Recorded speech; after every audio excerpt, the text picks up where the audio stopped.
Здравствуйте! Я надеюсь, вы слышали этот чудо-звук. Это у нас Hyundai Tucson. Я его специально заглушил, потому что решил, что, возможно, меня просто не будет слышно на камеру от происходящего здесь под капотом. Это не дизельный мотор. И это работает так, не дизель. Это работает так, бензиновый двухлитровый мотор. Точно не помню, какие там его буквы. Я вот здесь их сейчас где-то вот напишу.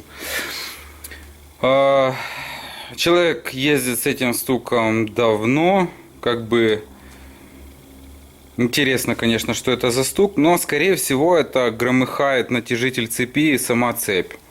Находится он здесь под клапанной крышкой между двумя распредвалами. То есть основной привод приводится ремнем ГРМ, сзади находится один фазовращатель, цепь и натяжитель. То есть скорее всего там неисправность. Возможно, конечно, это сам фазик неисправен, но маловероятно, честно говоря, вообще как-то не встречал, чтобы они из строя выходили. Хотя вполне вероятно, что они могут выйти из строя. Ну, в любом случае, поднимем клапанную крышку, посмотрим, что там происходит. Ну, а так, как бы, все будет ясно по ходу действий. Пробег автомобиля 120 тысяч, но, скорее всего, там очень много скрутили, так как хозяин здесь не первый. К сожалению, мой диагноз был не совсем верный.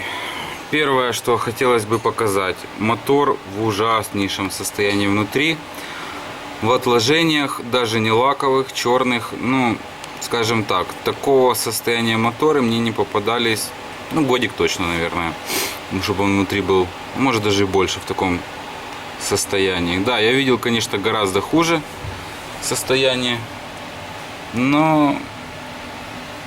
Короче, никакие здесь не 120 тысяч, я так чувствую, здесь скорее всего 300 плюс. Так, и, значит, что у нас как бы случилось?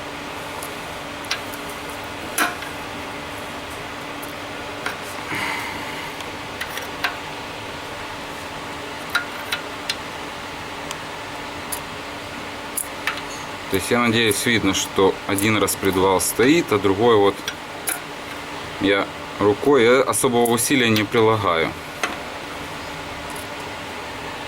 То есть дело вовсе не в цепи, как я предполагал, либо в натяжителе, а в фазовращателе, муфта ЦВВТ, короче, как ее там только не называют, она не держит. По идее, она должна стопориться в одном положении, то есть в своем как бы нейтральном.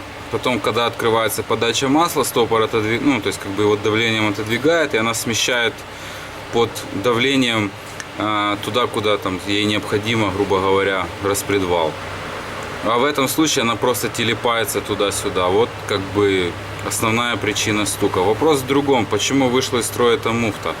В таком состоянии мотор, может быть, там даже в подвале, в подвале, не то ляпнул. В поддоне может и мусор, может она забитая внутри говном каким-то, то есть этого я как бы сказать не могу. Значит, установили этот фазорегулятор, муфта ЦВТ, короче, фазовращатель. Новая цепь, вон там вот новый натяжитель стоит,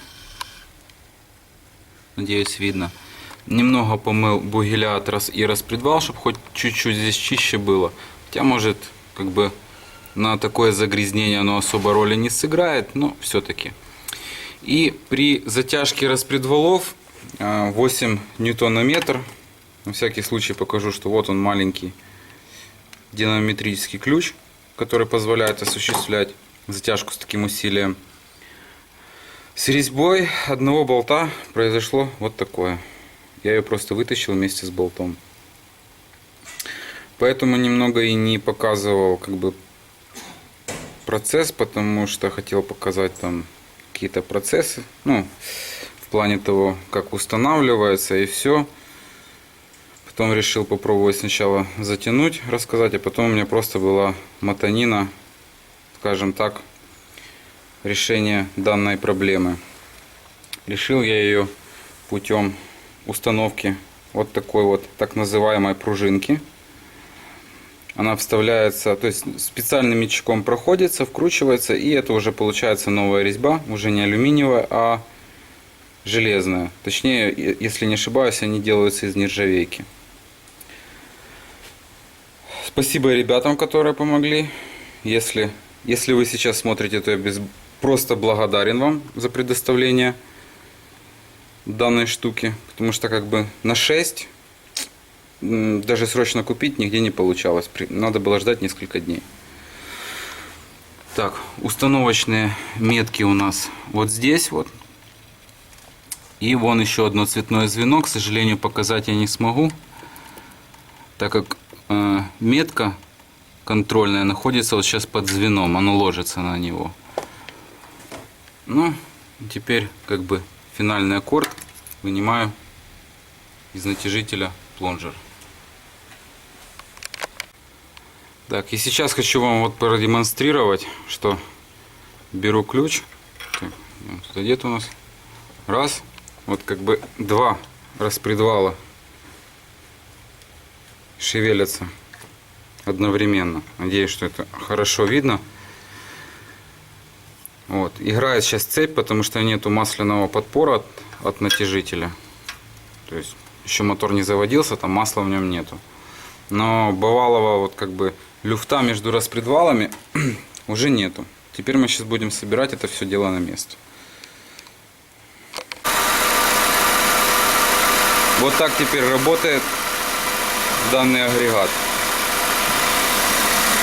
Того бывалого грохота дизельного звука здесь нету, который давал фазорегулятор.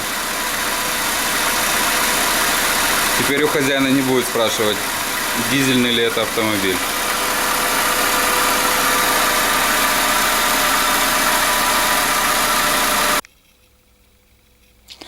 Так, видео по какой-то причине оказалось не записанным, поэтому это сейчас идет перезапись, можно так сказать. Ну, из того, что уже осталось.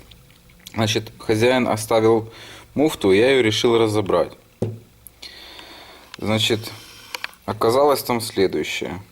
Переломана вот эта вот часть, где стоит вот этот плунжер, который фиксирует. Здесь вот мы уберем.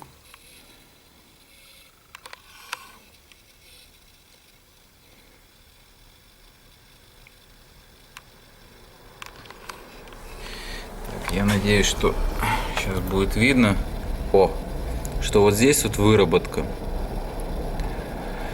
Так как не было у меня инструмента, то болтики я откручивал ударом. Ну, то есть зубильцем маленьким стукнул, и они начали откручиваться. Я подозреваю, что здесь была трещина. И впоследствии удара просто он доломался.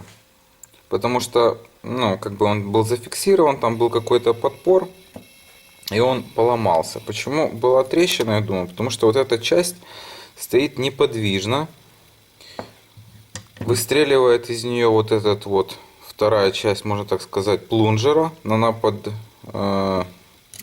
пружинкой подпертая, также в нее давит масло, вот сюда вот, чтобы подпирало, вот сюда оно давит туда, сюда оно вытекает вот с этого вот отверстия, где-то тут, оп,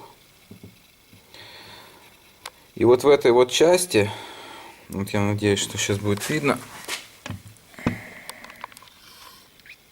Вот белый контакт вот этот, он как выработка. Тут если пальцем потрогать, даже как ступенька образовалась. Его как там разболтало, немного побило.